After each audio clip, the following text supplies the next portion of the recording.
Morning everybody, Mike Niemiec here with some early morning grain and oilseed comments for Tuesday, August 26th.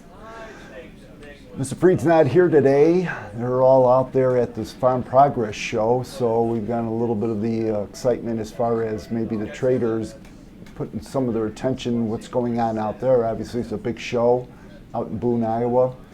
The overnight trade was a little bit on the defensive. Again, we were down in the sense of 1 to 2 in the corn and the wheat. We were down 21 cents in the September beans. And I say September beans, and we were down in the neighborhood of around 5 cents in the November beans. We're down in the neighborhood of around $2 in the meal, pretty much unchanged in the December meal, and down around 20 points in the soybean oil. So I'm going to bring up three topics right here. Number one, September beans and September meal on the defensive right now.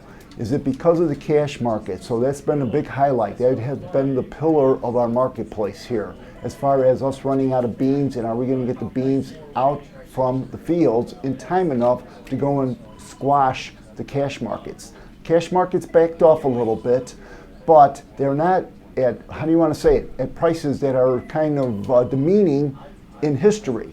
Is it more or less the fact that we're coming up to first notice day, and first notice day is going to be on Friday, and people are paring down their positions? It's the market regulation. That's the reason why they got to get down there. So is it more or less a reflection of, as far as our September contracts being backed off as far as regulatory, and or because of cash markets?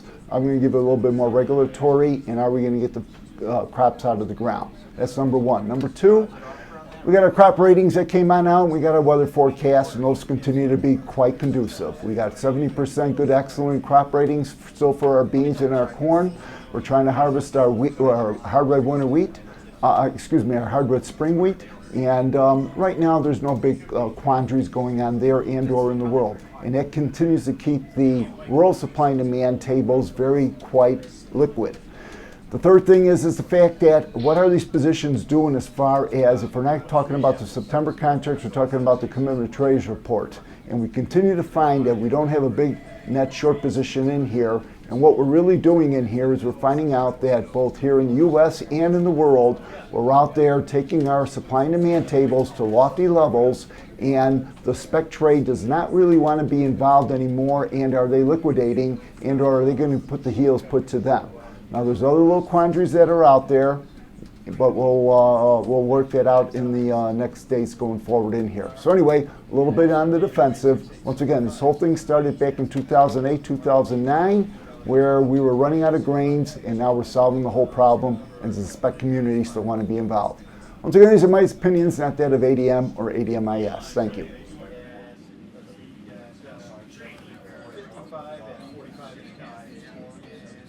That's his favorite place. She was at the football game last night.